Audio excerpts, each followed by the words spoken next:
정확한 분석으로 시대 흐름을 읽어드리는 Y타임스 정세 분석의 주보길입니다.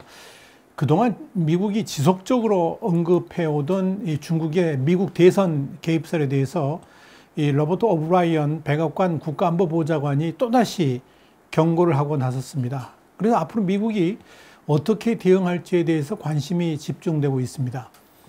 이 오브라이언 보좌관은 지난 4일 미국 시간입니다. 중국 공산당 정권이 2달 앞으로 다가온 미국 대통령 선거에 개입하려고 하는 국가들 중에서 가장 대규모 프로그램을 갖고 있고 정치적 영향력 행사에도 가장 적극적인 역할을 해왔다, 이렇게 주장을 했습니다.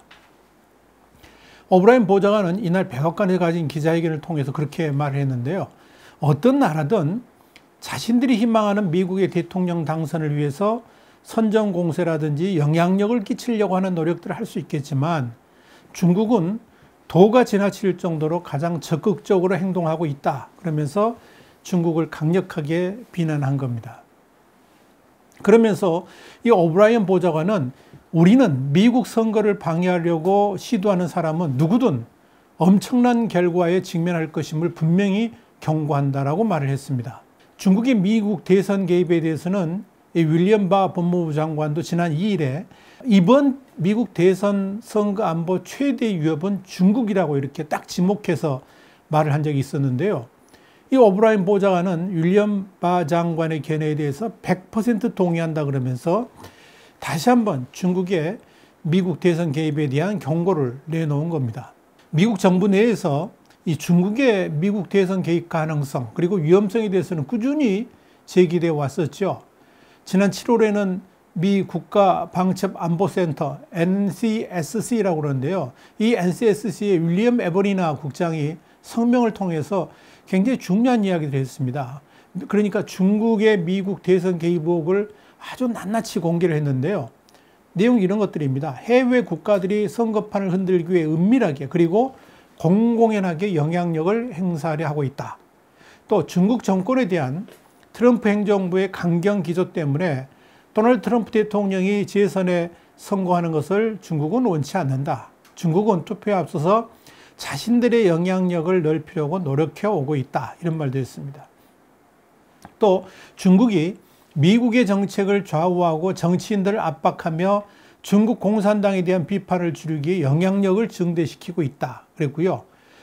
지난 2016년에는 러시아가 미국 대선에 개입을 했는데 러시아가 인터넷에 가짜 정보를 유포하는 방식으로 선거 판세에 영향을 미치려고 했다, 이런 말을 했습니다.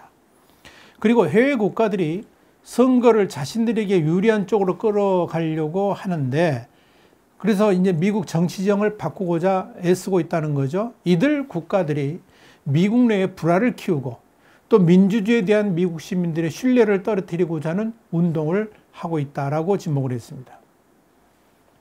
그리고 이란은 미국 민주주의 제도에 대한 신뢰를 떨어뜨리고 투표에 앞서 가짜 정보와 반미 콘텐츠 유포를 통해서 나라를 분열시키기 위해 노력하고 있다 그랬습니다. 이런 노력의 배경에는 트럼프 대통령이 재선에 성공할 경우에 이란의 정권 변화를 유도하는 미국 당국의 압박이 계속될 거라는 판단도 일부 존재한다, 이런 말들을 했습니다. 이 도널드 트럼프 대통령도 지난 8월 7일 기자회견에서 이런 말을 했는데요. 중국의 선거 개입에 대해 정부가 면밀히 주시하고 있다라고 밝힌 바 있습니다. 당시 트럼프 대통령은 중국은 자신이 선거에서 지는 것을 간절히 바라고 있을 것이며 조 바이든 후보가 이긴다면 중국이 크게 환영할 것이라고 말하기도 했습니다. 그러면서 트럼프 대통령은 바이든이 승리하면 중국이 미국을 갖게 될 것이라 이렇게 주장을 했습니다. 그렇다면 중국은 어떻게 미국 대선에 개입하려고 하는 걸까요? 알아보겠습니다. 이 중국과 러시아 전략 전문 분석가인데요. 제프 나이퀴스트라는 사람이 이런 말을 했습니다. 중국의 미국 선거 정치 개입은 러시아 방식과 달리 경제적 이익을 제공한다든지 압박하는 방식으로 기업과 유력 정치인에게 영향력을 행사하는 데 초점이 맞춰져 있다라고 말을 해서 충격을 줬습니다. 중국이 야심 매우 크다고 말을 한 이 제프 나이퀴스트는 중국의 목표는 미국의 방해 없이 서방 세계에 자연스럽게 편입되는 것이라 그러면서 중국은 현재 위치에서 매우 강력한 영향력을 발휘하고 있어서 누구든 그들의 요구를 거부하기 힘들다라고 말을 했습니다. 여기에 대해서는 오브라이언 보좌관이 상세하게 설명을 한 바 있습니다. 중국은 이 글로벌 공급망에서 중요 생산기지로 자리매김한 중국의 유상을 무기로 해가지고 우리를 지지하지 않으면 당신네 회사도 중국에서 기회가 없을 것이라고 말한다는 거죠. 그러면서 미국 기업인들한테 영향력을 행사하려 한다라고 말을 했습니다. 이런 식으로 미국의 기업들과 관련된 개인들에게 위협하고 협박하면서 중국이 원하는 대로 행동해 줄 것을 요구한다는 겁니다. 이런 관점에서 오브라이언 보좌관은 개혁 개방 이후에 중국의 민주화를 위해 경제적 특혜를 베푼 미국의 대중 접근 방식이 지난 40년간 미국 외교 정책에서의 가장 큰 실패라고 지적을 한 겁니다. 오브라이언 보좌관은 특히 이 신장 유구르 무슬림을 비롯해가지고 소수민족과 종교단체에 대한 탄압, 홍콩 자치권 침해, 대만에 대한 위협 이런 것들을 거론하면서 중국의 인권 침해는 해가 갈수록 더욱 심해졌다 그러면서 이런 문제를 지적하는 미국에 대해 중국은 자신들의 뜻에 합당하는 대통령을 뽑으려고 하고 있다. 이렇게 말을 한 겁니다. 오브라이언 보좌관은 그러면서 도널드 트럼프 대통령을 40년 만에 처음으로 중국에 대응한 대통령으로 묘사를 했습니다. 그러면서 트럼프 행정부가 중국 정권의 불공정한 무역 관행, 기술 절도, 인권 탄압에 맞서서 강력한 조치를 취했다라고 평가를 한 겁니다. 오브라이언 보좌관뿐만이 아니고요. 마이크 폼페이오 미 국무부 장관, 그리고 윌리엄 바 법무부 장관, 크리스토퍼 레이 미 FBI 국장 이런 분들이 지속적으로 중국 정권이 미국의 기업인과 관리들을 겨냥하고 있고 중국의 유리한 정책과 입장을 선택하도록 압력을 가하고 있다라고 경고를 한 바 있습니다. 특별히 폼페이오 장관은 지난 5일 날 현지 시간인데요. 틱톡이라든지 위챗 같은 이런 중국 기업의 어플리케이션, 그러니까 앱이 미국 시장에서 없어져야 된다라고 그랬습니다. 틱톡이나 위챗 같은 앱은 중국 공산당의 콘텐츠 검열을 위한 수단이고 미국인의 개인정보에 대한 중대한 위협이라고 말을 했습니다. 그러면서 미국은 앞으로 청정 네트워크, 그러니까 클린 네트워크를 구축해서 인터넷과 통신 분야에서 중국 기술을 퇴출하겠다. 이런 뜻을 밝혔습니다. 틱톡 여러분 아시죠? 동영상 공유 소셜미디어인데요. 미국에서 1억 명 이상이 사용할 정도로 인기가 높습니다. 그런데 미국 정보당국은 그런 틱톡을 통해서 미국인들의 개인정보가 중국 공산당한테 넘어갈 수도 있고 이런 소셜미디어를 통해서 중국 공산당과 같은 유해 세력이 미국 내 여론조작이라든지 선동을 통해서 미국을 공격할 수 있다라고 본 겁니다. 그래서 미국 정부가 퇴출을 추진한다는 겁니다. 폼페이오 장관은 한 발 더 나가서 차이나텔레콤 같은 이 중국 통신기업의 미국 내 영업도 금지해야 된다고 그랬습니다. 그래서 신뢰받지 못하는 중국의 통신기업은 국가 안보에 위험이 된다라고 말을 한 겁니다.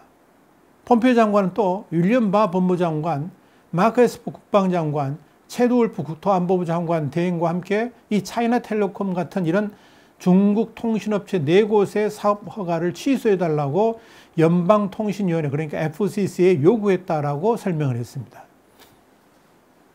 이런 설명하면서 폼페이오 장관은 이날 외국 정부의 지시를 받으며 미국 대선에 개입하는 자를 신고하면 $10,000,000의 포상금을 줄 것이다. 이런 말도 했습니다. 대대적인 현상금을 건 겁니다. 미국이 이번 대선에 개입하려고 하는 중국의 의지를 차단하겠다. 이거 분명한 뜻을 이 마이크 폼페이오 장관이 천명한 겁니다. 트럼프 대통령도 지난 8월 7일 현지 시간인데요. 우편 투표에 대해서 외국의 선거 개입이 우려된다 그랬습니다. 선거 개입 가능 세력으로는 러시아, 중국, 이란과 함께 북한을 언급을 한 적이 있습니다. 트럼프 대통령은 뉴저지주의 배드민스터의 개인 리조트에서 열린 기자회견에서 그런 말을 한 건데요. 우리가 가진 가장 큰 위험은 우편 투표라고 그랬습니다. 이 우편 투표의 경우에는 그것이 러시아든 중국이든 이란이든 북한이든 많은 나라들 간에 그들이 투표용지를 유지해 보내는 것이 훨씬 더 쉬운 일이라 이렇게 말을 했습니다. 그러면서 그들이 보편적 우편 투표로 사기치기가 훨씬 더 쉽다라고 주장을 한 겁니다. 트럼프 대통령이 이날 선거 개입과 관련해 가지고 중국이 가장 큰 위협일지도 모른다 그러면서 알아내야 될 것이다. 우리는 그들 모두를 주시하려고 한다. 우리는 매우 조심해야 한다라고 말을 했습니다. 그런데 말입니다. 이 미국의 망명 중인데요. 중국 부동산 재벌이 있습니다. 고원구이가 있는데요. 이 고원구이도 중국 공산당이 도널드 트럼프 미국 대통령의 재선을 저지하기 위해서 허위 정보를 적극 유포하고 정치적 영향력 행사에 힘쓰고 있다라고 밝힌 바가 있습니다. 중국 공산당이 미국에 배치한 정보 자원, 그리고 영향력 자원, 그리고 민주당과 공화당 간의 정치적 갈등을 이용해 가지고 미국 집권당을 바꾸려고 하고 있다는 그런 이야기입니다. 그걸 폭로를 한 겁니다. 또 이런 실제적인 작업을 지금 중국이 진행하고 있는데, 중국의 중앙국가안전위원회라는 게 있습니다. 이 중앙국가안전위원회가 이미 트럼프가 2020년 대선에서 승리하는 것을 용납할 수 없다는 매우 명확한 지시를 내렸다라고 폭로를 했습니다. 그러면서 고원구이는 중국의 중앙국가안전위원회가 4가지 무기를 사용할 것이라고 봤습니다. 그 첫째가 월가의 리더들입니다. 이 월가는 기본적으로 기득 이권을 보호하기 위해서 중국의 부패한 고위층과 중국 공산당 구성원들을 돕고 있다는 겁니다. 두 번째는 이 워싱턴의 정치 지도자하고 러비 단체입니다. 워싱턴의 정치 지도자와 러비스트가 트럼프 반대에 동원될 수 있다고 말하는데요. 이들 중 많은 수가 수년간 중국 공산당에 물들어왔기 때문에 그들은 제2의 무기가 될 것이다. 이렇게 말했습니다. 세 번째가 미국의 주류 언론입니다. 그러니까 미국의 주류 언론과 소셜미디어 같은 많은 수가 트럼프에 대한 적개심을 이미 가지고 있기 때문에 세 번째 도구가 될 수 있다라고 주장을 했습니다. 그러면서 구글이나 페이스북 같은 회사들, 그리고 월스트리트 저널이라든지 뉴욕타임스, 또 워싱턴 포스트 같은 그런 신문들, 심지어 국영방송 채널들도 중국 공산당에 대한 도전으로 비칠까 봐서 트럼프 대통령을 비난하길 꺼린다 그랬습니다. 그리고 많은 저널리스트들이 트럼프 대통령을 비난하는 중국 공산당에 반격하지 않으려고 하는 이유가 뭐냐? 중국에 대한 관심 때문이라 이렇게 말을 했습니다. 네 번째 무기는 해외의 화교 및 아시아계 미국인입니다. 중국 공산당을 재정적으로 지원하면서 협력 관계를 구축하는데 이건 일종의 통일전선 전술이라 이렇게 말을 했습니다. 이들 집단들이 정치적 기부로 투표에 영향을 미치고 나아가서 미국에서의 정치적 영향력을 증대시키고 있다. 이렇게 이야기를 한 겁니다. 이런 4가지 무기를 설명한 고원구이는 2020년 미국 대통령 선거가 공화당과 민주당 간의 선거전이 아니다. 그러면서 실제로는 트럼프 대통령 대 중국 공산당과의 싸움이라고 주장을 하기도 했습니다. 그만큼 중국이 노골적으로 미국 대선에 개입하고 있다는 이야기입니다. 그런데 이런 미국의 주장에 대해서 중국은 반발하고 있습니다. 그러니까 백악관을 비롯한 미국 정부 당국의 11월 대선에 대한 중국 개입 가능성을 공식화하니까 이 중국 당국은 미국 대선에 간섭할 생각이 없다라고 반박을 했습니다. 중국은 외교부 대변인을 통해서 그런 말을 했는데요. 미국 대선은 미국의 내정이고 우리는 대선에 간섭하는데 아무런 흥미를 느끼지 못한다 그랬습니다. 그러면서 미국의 일부 인사는 중국을 미국 내 정치에 끌어들인 일을 즉시 중단해야 된다라고 촉구를 했습니다. 외교부 대변인이 이어서 미국 일부 정객은 자기 생각대로 남을 판단한다 그러면서 미래에 대한 가정을 근거로 중국을 모함하고 아무런 증거도 제시하지 못한다라고 지적을 한 겁니다.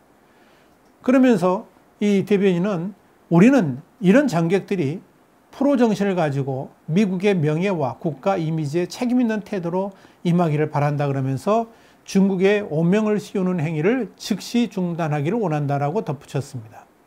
그런데 중국의 이런 반박에 대해서 미국의 반응은 더 거칩니다.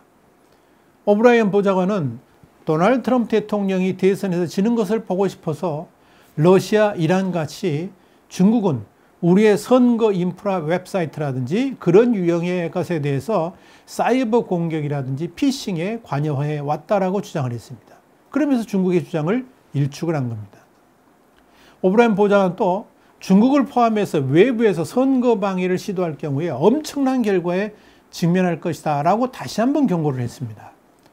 오브라이언 보좌관은 구체적으로 중국의 해커들이 지역별로 선거를 관리하고 미국인들의 자료를 모으는 주 단위 관공서의 웹사이트에 침투하고 있다 그러면서 미국의 공정하고 자유로운 선거에 개입하려고 하는 어떤 국가도 엄중한 결과가 뒤따를 것이라고 경고를 한 겁니다. 중국 정부가 미국 선거 관련 시스템에 대한 해킹 시도를 한다는 지적은 오브라인 보좌관의 입에서 처음 나온 겁니다. 아주 구체적으로 언급을 한 거죠. 미국 대선이 이제 2달도 채 남지 않았습니다. 지금 미국의 대선 판도는 급변하고 있습니다. 자세히 한번 또 정세 분석을 통해 설명을 해드리겠습니다. 트럼프 대통령의 재선 가능성이 커지면 커질수록 중국의 대선 개입 가능성 역시 커질 겁니다. 그런데 이미 우편 투표에서의 외부 세력 개입 가능성에 대해서 많은 문제점들이 제기되고 있습니다. 이번 미국 대선에서는 유권자의 83%인 1억 9,500만 명이 우편 투표에 참여할 권리를 얻은 것으로 추산됩니다. 코로나 때문입니다. 코로나19 때문이죠. 비대면 투표를 하겠다는 것 때문에 그렇습니다. 문제는 우편 투표의 관리 문제가 심각하게 부각되고 있다는 겁니다. 지난 1일 현지 시간인데요. 미 연방우체국의 내부 감사 결과를 보니까요. 지난 6월 2일부터 8월 13일까지 치러졌던 예비선거에서 뉴욕주와 켄터키주에서만 한 62만 8천 장 정도의 투표용지가 늦게 발송됐습니다. 그리고 17개 주에서는 투표용지가 발송 마감일이 지나고 나서야 이 우편 투표용지 58만 9천 장을 발송한 것으로 나타났습니다. 이런 식이면 상당수 투표용지가 선거일까지 회신되지 않아가지고 결과에 반영되기 어렵다는 문제가 나옵니다. 여기에다가 더더욱 큰 문제는 뭐냐면 우편 투표용지의 13% 정도만 바코드가 부착되어 있었습니다. 이게 바코드가 부착돼야지 이제 추적이 가능한데 이거 13%밖에 안 됐다는 거죠. 이렇게 되면 트럼프 대통령의 말대로 외부 세력의 개입 가능성은 얼마든지 있다는 걸 뜻합니다. 그러니까 이게 트럼프 대통령이 괜히 하는 말이 아니라는 겁니다. 4년 전 대선에서 트럼프 대통령은 격전지인 미시간주, 펜실베니아주에서 8만 표 차이로 이겼는데요. 만약에 지각 배송으로 무효 처리되는 우편 투표 규모가 늘어나게 되면 문제가 생기죠. 또 본인 확인 같은 그런 것들이 잘 안 돼가지고 외부 세력까지 개입하게 된다 그러면 이번 미국 대선은 그야말로 혼돈 속으로 빠질 수도 있을 겁니다. 과연 이번 미국 대선이 어떻게 마무리될까요? 진짜 중국이 미국 대선에 개입할까요? 아니면 이미 개입을 했을까요? 틱톡 같은 소셜미디어 말고 중국은 우편 투표 같은 데 직접 개입하게 될까요? 자, 우리가 지켜보겠습니다. 와이타임스 정세 분석이 있습니다. 다음 시간에 다시 뵙겠습니다. 감사합니다.